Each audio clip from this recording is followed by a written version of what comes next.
Cadet college वाना पर हमला आवर तमाम ख्वारिज जहन्नुम वासिल। एक खुदकुश के अलावा 4 ख्वारिज को कामयाब ऑपरेशन के दौरान निशाना बनाया गया। कॉलेज की बिल्डिंग को बारूदी सुरंगों के खतरे की वजह से क्लियर किया जा रहा है। कामयाब ऑपरेशन के दौरान कैडेट कॉलेज के किसी भी तालिबे इल्म या उस्ताद को कोई नुकसान नहीं पहुंचा। सिक्योरिटी ज़राए के मुताबिक कैडेट कॉलेज पर हमले के वक्त 525 कैडेट समेत तकरीबन 650 अफराद मौजूद थे। कैडेट्स की जानों की हिफाजत के पेश नज़र ऑपरेशन नहायत एहतियात और हिकमत अमली से किया गया। गुज़श्ता रोज़ अफगान कॉलेज के मरकजी गेट से बारूद से भरी गाड़ी टकरा दी थी। धमाके से कॉलेज का मरकजी गेट गिर गया। करीबी इमारतों को भी शदीद नुकसान पहुंचा। वाना कैडेट कॉलेज पर हमला करने वाले ख्वारिजों का ताल्लुक अफगानिस्तान से है। हमलावर टेलीफोन पर वहीं से हिदायत ले रहे थे। वाक़े के हवाले से भी शवाहिद इकट्ठे किए जाएंगे और वो जिस भी फोरम पे जरूरत पड़ेगी वहाँ पेश किए जाएंगे और मुकम्मल तौर पे बड़ी मजबूती से पाकिस्तान अपना मुकदमा पेश करेगा। पाकिस्तान की सरजमीन के खिलाफ ऐसे हमले जिसको बड़ी महारत के साथ हमारी आर्म्ड फोर्सेस जो हैं वो उसको नाकाम बना रही हैं, ये खत्म होना होगा। दहशतगर्दी का खात्मा इंशाअल्लाह ताला इस मुल्क में होगा और पाकिस्तान ने भारत को भी शिकस्त दी, अफगानिस्तान को भी शिकस्त दी। आपने देखा कि भारत भी जो है वो सफेद झंडा लगा के पोस्टें छोड़ के भागा, अफगानिस्तान भी भागा। दहशतगर्दों और उनके सहूलतकारों को दुनिया के सामने बेनकाब करेंगे। पाक फौज बहादुरी और कामयाबी के साथ दहशतगर्दी का खात्मा कर रही है। वाना कैडेट कॉलेज पर हमलावर दहशतगर्दों को कामयाबी से निशाना बनाया गया।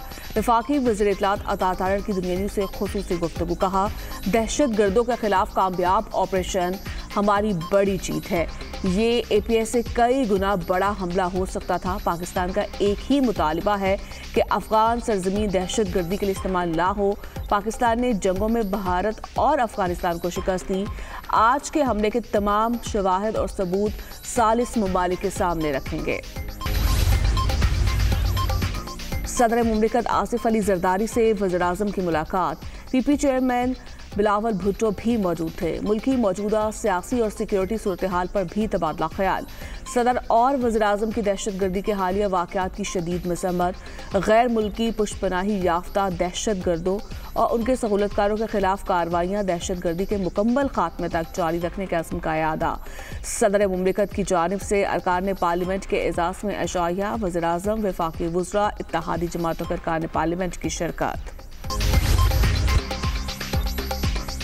भारतीय स्पॉन्सर्ड फितनुल खारिज के पाकिस्तान पर वार। इस्लामाबाद के चहरी के बाहर खुदकुश हमला, 12 अफराद शहीद, 38 जख्मी, पिम्स मुंतकिल।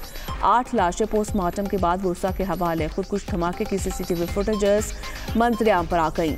जाए वक़ुआ से खुदकुश हमलावर का सर मिल गया। हमले की तहकीकात जारी। हमलावर के अज़ा के नमूने शनाख्त के लिए भिजवा दिए गए। नादरा से भी हमलावर की शनाख्त का अमल जारी। धमाके में 8 किलोग्राम बारूदी मवाद और बॉल बेरिंग इस्तेमाल किए गए। शवाहिद के मुताबिक हमलावर एक ही था और हैंडलर के हवाले से चीज़ों की तस्दीक की जा रही है। IG इस्लामाबाद की गुफ्तगू। इस्लामाबाद में सिक्योरिटी मजीद सख्त, हसास मुकामात, रेड जोन और एतराफ में सिक्योरिटी हाई अलर्ट। शहर के दाखिल और खारजी रास्तों पर गाड़ियों की सख्त चेकिंग। वज़ीर दाखिला का धमाके की जगह का दौरा। IG इस्लामाबाद की धमाके से होने वाले नुकसानात पर ब्रीफिंग। मोहसिन नकवी का कहना है कि खुदकुश हमलावर का कचहरी के अंदर जाने का प्लान था। हमले में मुलव्वस किरदारों को सामने लाया जाएगा। आज 12:39 पे यहाँ कचहरी के ऊपर एक खुदकुश हमला हुआ है। तकरीबन 10 से 15 मिनट के दरमियान, 12 मिनट के करीब ये यहाँ पे आके खड़ा रहा है और वो देखता रहा है। पहले उसने कचहरी में अंदर जाने की कोशिश करने का प्लान कर रहा था, बिकॉज वो वेट कर रहा था कि किस टाइम जाएगा। और उसके बाद जब पुलिस की गाड़ी आई है तो उसने ये हमला पुलिस की गाड़ी पे किया और बिकॉज वो अंदर नहीं जा सक रहा था, उसने हर तरह से देख लिया। और इसमें हम बिल्कुल क्लियर हैं कि अफगानिस्तान को इस सिलसिले में हर सूरत उनको रोकना पड़ेगा। ना रोकने की सूरत में हमारे पास कोई ऑप्शन नहीं है कि हम उन दहशतगर्दों का बंदोबस्त करें जो हमारे मुल्क पे अटैक कर रहे हैं। The theme of this conference, peace, security and development. Pakistan has always advocated for peace through dialogue and diplomacy. It is most unfortunate that militant groups continue to imperil peace not only within Afghanistan but also beyond its borders. Afghanistan must understand the lasting peace can only be realized by reining in TTP and other terrorist groups operating from Afghan territory. शिद्दत पसंद गिरोह अफगानिस्तान और उसके बाहर अमन के लिए खतरा है। अफगान हुकूमत कलदम TTP के खिलाफ मौसर कार्रवाई करे तो पाकिस्तान ताउन के लिए तैयार है। अफगानिस्तान को समझना होगा कलदम TTP की हिमायत से अमन हासिल नहीं होगा। अफगान सरजमीन से पाकिस्तानी चौकियों पर हमले हुए, पाकिस्तान ने हमलों का ठोस और फैसलाकुन जवाब दिया। वज़ीर-ए-आज़म का बैनुल पार्लिमानी कॉन्फ्रेंस का खिताब कहा, हमने हमेशा इस्तेहकाम और दिफा वतन में अज़्म का मुजाहरा किया। पाकिस्तान ने कई बार अमन दुश्मन कार्रवाइयों का सामना किया। पाकिस्तान अपनी खुद मुख्तारी और इलाकाई सालमियत के तहफ़्फ़ुज़ के लिए पुरआज़्म है। हमारी मुसल्लह अफ़वाज ने बेहतरीन पेशावराना कारकर्दगी से दुश्मन के आज़ाइम नाकाम बनाए। पाकिस्तान अमन का ख़्वाह, हमने हमेशा तहम्मुल, बर्दाश्त और सब्र से काम लिया।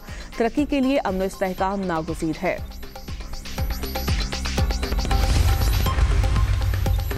इस्लामाबाद में कुछ धमाके के पीछे अफगान तालिबान की सहूलतकारी, भारतीय स्पॉन्सर्ड फितनुल खारिज और अफगान तालिबान की मिली भगत सामने आ गई।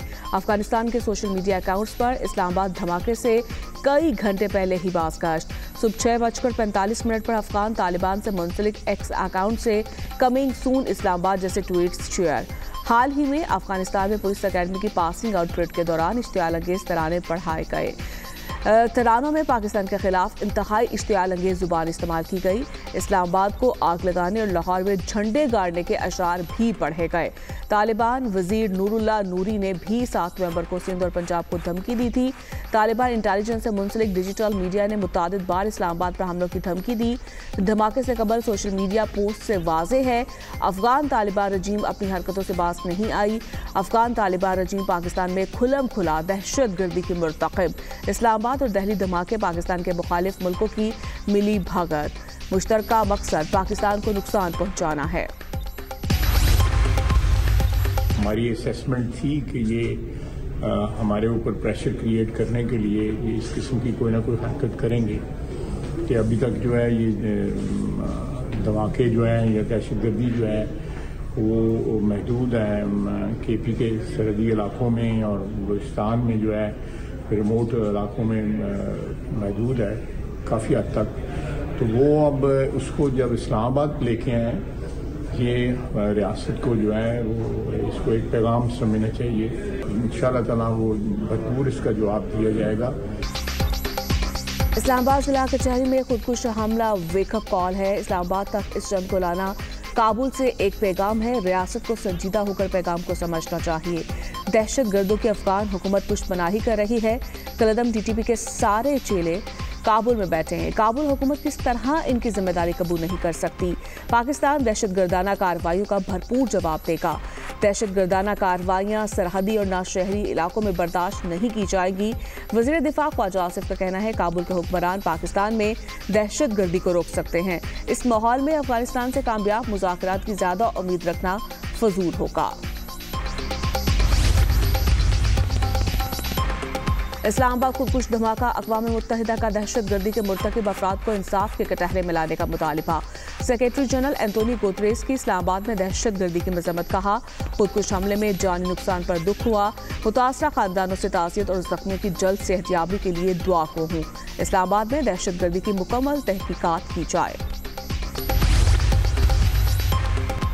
अमेरिका दहशत गर्दी के खिलाफ जदोजहद में पाकिस्तान के साथ है। दहशत गर्दी के हर अमल और हर शक्ल की मजम्मत करते हैं।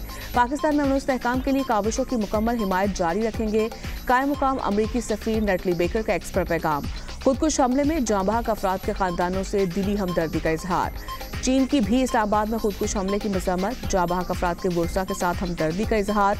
जख्मियों की जल्द सेहतयाबी के लिए दुआ। सऊदी अरब, तुर्किया, बरतानिया, यूरोपीय यूनियन और कतर की भी दहशत गर्दाना हमलों की मजम्मत। खुदकुश हमले में कीमती जानों के ज़िया पर इज़हार अफसोस।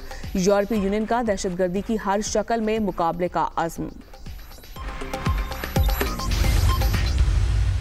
आईनी मुकदमे आने की वजह से जो हमारी हिस्ट्री हमें बताती है कि आला अदालत का, आला तरीन अदालत का ज़्यादातर वक्त हफ्तों के हिसाब से सर फुल कोर्ट्स बैठती रही हैं इस मुल्क में, लार्जर बेंच बैठते रहे हैं और वो महीनों मुकदमे चलते हैं। आर्टिकल 200 में तरमीम करके जो जुडिशल कमीशन ऑफ पाकिस्तान है, जो जजेस को अपॉइंट कर सकता है, उसी कमीशन को ये इख्तियार दिया गया कि वो कमीशन तबादला करे। 27वीं आईनी तरमीम आज कौमी असम्बली से मंजूर की जाएगी। कौमी असम्बली का इजलास आज दिन 11 बजे होगा। 11 निकाती एजेंडा जारी। 27वीं आईनी तरमीम की मंजूरी एजेंडे में शामिल। अपोजिशन भी अपनी आईनी तरमीम ले आई। अपोजिशन आईनी तरमीम अलग फहरिस्त की सूरत में पेश करेगी। हिज़्ब इख्तिलाफ ने अपनी तरामीम कौमी असम्बली सेक्रेटेरिएट में जमा करवा दी। हुकूमत का अपोजिशन की आईनी तरामीम 2/3 अक्सरियत से मुस्तरद करने का फैसला। मुश्तरका कमेटी में अपोजिशन को बैठना चाहिए था। वज़ीर कानून आज़म नज़ीर तारड़ का ऐवान में इज़हार ख्याल कहा, दीगर मुल्कों में जजेस की तक़र्री जुडिशल कमीशन के जरिए की जाती है। दुनिया भर में आईनी मुकदमात की समाअत आईनी अदालत ही करती है। कभी वज़ीर आज़म तो कभी कोई सरकारी ऑफिसर सोमोचो की नज़र हो गया। पार्लियामान के मुत्तफ़िका फैसलों को तब्दील किया जाता रहा। आईनी अदालत से केसेस में जो वक्त ज़ाया होता है वो नहीं होगा। सूबों के मामलात और आईनी मुकदमात आईनी अदालत ही देखेगी। सुप्रीम कोर्ट दीवानी मुकदमात समेत कल 62,000 से ज़ायद मुकदमात सुनेगी। जो ईवान में तरमीम लाई जा रही है, इस तरमीम को हम बाकू तरमीम कहते हैं। दुनिया के किस सदर के पास इम्यूनिटी होती है? बताएं, आपके 15 सदर गुजर गए, कौन सा सदर है जिसके पास समन जा चुका है? इनके इब्तिदाई अल्फाज यही है कि जब वोट उठाएंगे तो अपनी जिम्मेदारी ईमानदारी के साथ अवाम के लिए और जमहूरियत के लिए इस्तेमाल करेंगे। आज उसके साथ बेईमानी की गई है। 27वीं आईनी तरमीम को तस्लीम नहीं करते। ये अदलिया के कला को फतह करके मर्जी के फैसले लेना चाहते हैं। कानून के सामने जवाबदेह होना ही कानून की बालादस्ती है। सदर मुमलिकत को आर्टिकल 248 के तहत इस्तिस्ना दिया गया। दुनिया के किस सदर के पास इस्तिस्ना होता है? आइन मुकद्दस जिम्मेदारी है, इसमें बेईमानी की गई। चेयरमैन बैरिस्टर गोहर का कौमी असम्बली में इजहार ख्याल कहा, एटमी मुल्क के सरबराह बाकू में बैठकर तरमीम मंजूर करवा रहे थे। इस तरमीम को हम बाकू तरमीम कहते हैं। कोशिश करेंगे इन्हें कानून के कटहरे में लाए। भारतीय मीडिया ने लाल किला हमले का बयानिया बदल डाला। भारतीय मीडिया ने वाक़े को व्हाइट कॉलर दहशतगर्दी से जोड़ दिया। हमले में मुलव्वस मुश्तबा अफराद में मुसलमान डॉक्टर शामिल होने का इल्ज़ाम। मुसलमान डॉक्टर के अलहदगी पसंद नेटवर्क से मुबैना रवाबित का भी इल्ज़ाम। तालीम याफ्ता मुसलमान नौजवानों की तहापसंदी मोदी हुकूमत की पॉलिसियों की नाकामी करार। तज्ज़ियाकारों का कहना है, बीजेपी की तकसीम पसंद पॉलिसियों से मुस्लिम अक़लियती समाजी तन्हाई का शिकार हो चुके हैं। भारतीय मीडिया का नया बयानिया मजहबी बुनियादों पर समाजी तकसीम को मजीद गहरा कर सकता है। माहौलियाती तब्दीली आज दुनिया के लिए एक बड़ा खतरा है। माहौलियाती तब्दीली अब हकीकत बन चुकी है। वज़ीर आला पंजाब मरीम नवाज का ब्राज़ील में तकरीब से खिताब, कहा, ग्रीन और डिजिटल पंजाब हमारा विजन है। जंगलात का तहफ़्फ़ुज़ किए बगैर मौसमियाती तब्दीली के चैलेंज से निपटना मुमकिन नहीं। जंगली हयात और जंगलात के तहफ़्फ़ुज़ के लिए इक़दामात किए जा रहे हैं। पंजाब में शजरकारी मुहिम पर खुसूसी तवज्जो दे रहे हैं। इलेक्ट्रिक व्हीकल्स और इलेक्ट्रिक बाइक्स का फ़रोग़ यकीनी बनाया जा रहा है।